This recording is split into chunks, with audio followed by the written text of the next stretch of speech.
जय श्री कृष्ण साथियों। RPSC first grade और आरपीएससी सेकंड ग्रेड हिंदी विषय की तैयारी आपको इस चैनल पर करवाई जा रही है, वो भी हाथों से बनाए हुए नोट्स के साथ में, बिल्कुल फ्री में। ये जो आपको हाथों से बनाए हुए नोट्स दिख रहे हैं, ये बिल्कुल फ्री है और इसका आपको कोई चार्ज नहीं देना है। इन्हीं नोट्स को पढ़कर मैंने फर्स्ट ग्रेड और सेकंड ग्रेड का एग्ज़ाम दिया था, तो इनमें से एक भी क्वेश्चन बाहर नहीं गया था। इसीलिए मैं आपके साथ में ये हाथों से बनाए हुए नोट्स हिंदी सब्जेक्ट के जो भी मेरे पास उपलब्ध है, वो सारे मैं आपको वीडियो के माध्यम से उपलब्ध करवाऊंगी। और साथ ही इसकी पीडीएफ में मेरे टेलीग्राम चैनल है हिंदी साहित्य फर्स्ट ग्रेड कौशल्या, इस पर पोस्ट करती हूँ। आप उस पीडीएफ के ज़रिए अपने हाथों से नोट्स बना सकते हैं और अपनी नोटबुक में उतार सकते हैं।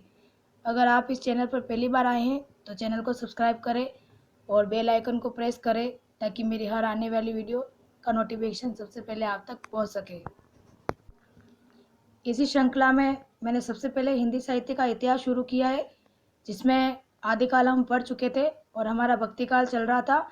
भक्तिकाल में जो आचार्य रामचंद्र शुक्ल ने भक्तिकाल को दो भागों में बांटा था, सगुण भक्ति काव्य और निर्गुण भक्ति काव्य, जिसमें से निर्गुण भक्ति काव्य हम पूरा पढ़ चुके थे।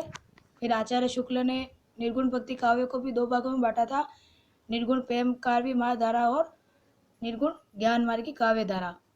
तो हमने निर्गुण भक्ति काव्य पूरा कंप्लीट कर लिया है और आज से हम पढ़ेंगे भक्ति काल में कृष्ण भक्ति काव्य धारा, जो सगुण भक्ति काव्य धारा के अंतर्गत आती है। आचार्य रामचंद्र शुक्ल ने सगुण भक्ति काव्य धारा को भी दो भागों में बांटा था, कृष्ण भक्ति काव्य धारा और राम भक्ति काव्य धारा। तो आज हम इस वीडियो में सबसे पहले स्टार्ट करेंगे सगुण भक्ति में कृष्ण भक्ति काव्य धारा। आप इस वीडियो को अधिक से अधिक शेयर करें। जो भी साथी आरपीएससी फर्स्ट ग्रेड और सेकंड ग्रेड की तैयारी कर रहे हैं, उन तक इस वीडियो को पहुंचाएं, ताकि जो साथी आरपीएससी फर्स्ट ग्रेड और सेकंड ग्रेड की तैयारी करना चाहते हैं और उनके पास में बड़ी कोचिंग करने के लिए या फिर किसी भी ऐप से कोर्स खरीदने के लिए पैसे नहीं है, ये नोट्स उनके लिए है और आप भी अच्छी तैयारी कर सकते हैं। ज़्यादा से ज़्यादा साथियों को जोड़ें और सब साथियों का सहयोग करें। अब हम पढ़ेंगे कृष्ण भक्ति काव्य धारा। कृष्ण भक्ति काव्य धारा। राम और कृष्ण हिंदू आस्था के दो ध्रुव हैं, जिनके बीच मध्यकालीन सगुण भक्ति साहित्य झूलता रहा है। सगुण भक्ति काव्य की वह काव्य धारा जिसमें कृष्ण का लीला गान किया गया है, कृष्ण भक्ति धारा के नाम से जानी जाती है। यानी कि वह काव्य धारा जिसमें सिर्फ कृष्ण भगवान का ही गुणगान किया गया है, उसे कृष्ण भक्ति काव्य धारा के नाम से जाना जाता है।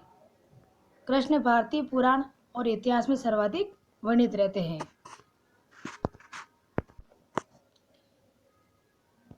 वेदों से लेकर आज तक कृष्ण अनेक रूपों में हमारे सामने आते हैं। ऋग्वेद के अष्टम व दशम मंडल के कुछ सूक्तों के रचयिता ऋषि कृष्ण को माना जाता है। ऋग्वेद के प्रथम मंडल में भी कृष्ण का नामोल्लेख मिलता है। कौशिक की उपनिषद तथा छांदोग्योपनिषद में भी भक्ति में भी आंगिरस ऋषि के शिष्य कृष्ण का वर्णन पाया जाता है। महाभारत में कृष्ण का चरित्र विस्तार से वर्णित है। श्रीमद् भागवत गीता में भी कृष्ण कर्मयोग का संदेश देते नजर आते हैं। हिंदी के कृष्ण भक्त कवियों ने वेद, उपनिषद, महाभारत व गीता में वर्णित कृष्ण चरित्र को अपने साहित्य में स्थान नहीं दिया है।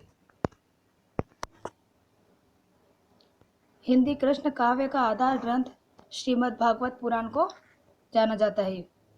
हिंदी के कृष्ण भक्तों ने कृष्ण की लीलाओं का गान तो किया है, किंतु उनका मन कृष्ण की बाल लीला व प्रेम लीला के वर्णन में अधिक रमा है। यानी जो कृष्ण भक्त है वो कृष्ण की लीलाओं का गान तो करते हैं, लेकिन उनका मन कहाँ है, कृष्ण की जो बाल लीला होती और प्रेम लीला उनमें अधिक रहा है। श्रीमद् भागवत पुराण में राधा नाम की किसी गोपी का उल्लेख नहीं मिलता। राधा का वर्णन करने की परंपरा ब्रह्मा वैवर्त पुराण से आरंभ होती है। यानी जो राधा का वर्णन करने की परंपरा का आरंभ होता है वो कहाँ से होता है, तो एक ग्रंथ है ब्रह्म वैवर्त पुराण, इससे आरंभ होता है। और ये मोस्ट इम्पोर्टेंट लाइन है, एग्जाम में पूछी भी जा सकती है। संस्कृत साहित्य में कृष्ण चरित्र का उल्लेख सर्वप्रथम अश्वघोष रचित है ब्रह्मचरित्र में मिलता है। ये लाइन मोस्ट है। जयदेव ने अपनी प्रसिद्ध रचना गीत गोविंद में राधा कृष्ण की केली क्रीड़ाओं का सरस चित्रण किया है। ये भी इम्पोर्टेंट लाइन है। हिंदी में कृष्ण काव्य का जनक किसको माना जाता है? विद्यापति को माना जाता है। न केवल हिंदी में अपितु समस्त आधुनिक भारतीय आर्य भाषाओं में कृष्ण काव्य के आरंभकर्ता कौन है? विद्यापति ही है। विद्यापति ने अपनी प्रसिद्ध रचना पदावली में राधा कृष्ण की प्रेम लीला का वर्णन मिलता है। यानी कि ये विद्यापति जो ऐसे कवि है जो आदिकाल में भी आते हैं और भक्ति काल के रचयिता भी माने जाते हैं। यानी इन दोनों कालों में इन्होंने काव्य रचनाएं की थी। कृष्ण भक्ति को शास्त्रीय आधार प्रदान करने का श्रेय चैतन्य महाप्रभु के शिष्यों रूप गोस्वामी, जीव गोस्वामी व सनातन गोस्वामी को जाता है। यानी जो कृष्ण भक्ति को शास्त्रीय आधार किसने प्रदान किया था?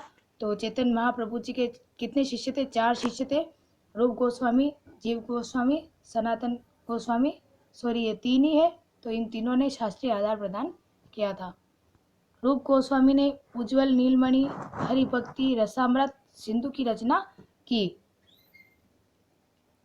कृष्ण भक्ति को संगठित रूप प्रदान कर जन जन तक पहुंचाने का श्रेय महाप्रभु वल्लभाचार्य व उनके अनुयायियों को दिया जाता है। यानी जो कृष्ण भक्ति को जन जन तक पहुंचाया था उनका श्रेय किसे जाता है? तो महाप्रभु वल्लभाचार्य और उनके अनुयायियों को दिया जाता है। अब हम देखेंगे सगुण भक्ति के 4 प्रमुख संप्रदाय। यानी जो सगुण भक्ति है इसके कितने संप्रदाय है? 4 संप्रदाय है। पहला है रामानुज संप्रदाय या फिर श्री संप्रदाय। ये रामानुजाचार्य ने इस संप्रदाय का प्रवर्तन किया था और ये श्री संप्रदाय अक्सर एग्जाम में पूछा जाता है। माधव संप्रदाय और ब्रह्म संप्रदाय माधवाचार्य, रुद्र संप्रदाय विष्णु स्वामी, निम्बार्क संप्रदाय हंस या सनक संप्रदाय निम्बार्काचार्य।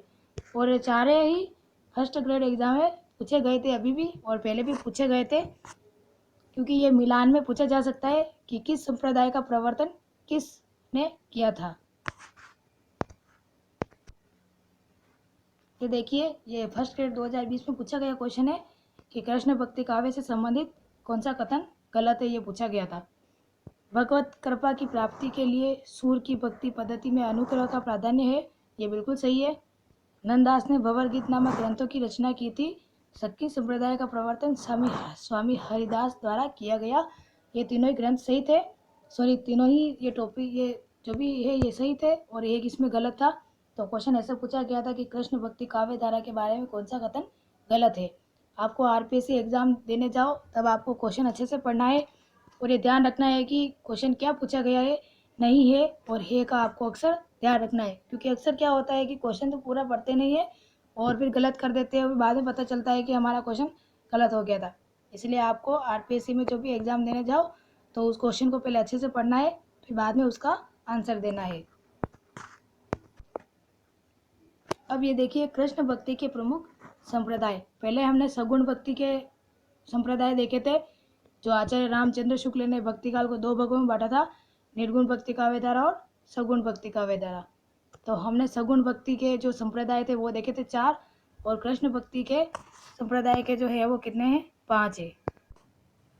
तो कृष्ण भक्ति संप्रदाय के कितने संप्रदाय है? तो 5 है। पहला है वल्लभ संप्रदाय, इसका प्रवर्तन किया था वल्लभाचार्य ने। निम्बार्क संप्रदाय निम्बार्काचार्य, हरिदासी, साखी संप्रदाय या सखी भी कहते हैं इसे, स्वामी हरिदास जी। राधा वल्लभ संप्रदाय हित हरिवंश और गौड़ी या चैतन्य महाप्रभु संप्रदाय, ये है चैतन्य महाप्रभु का। और अभी अपने ऊपर देखा था ये क्वेश्चन अभी पूछा गया था, ये देखिए कि सखी संप्रदाय का प्रवर्तन स्वामी हरिदास के द्वारा किया गया था।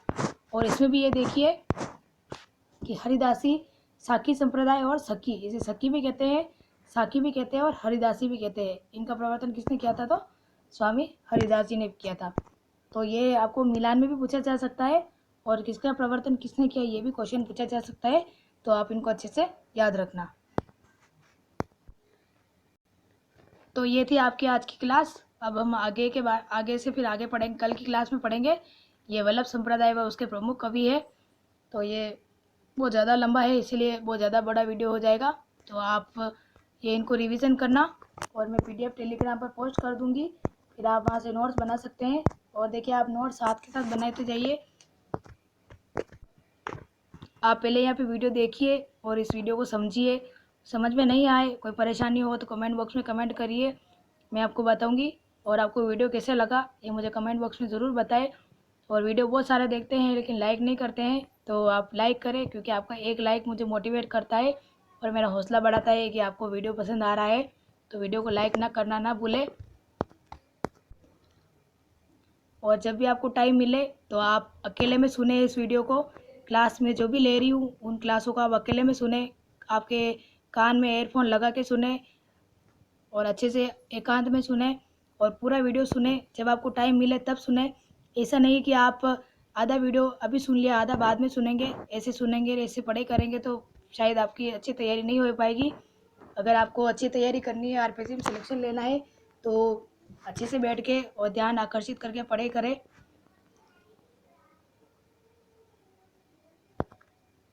जय श्री कृष्णा, राधे राधे।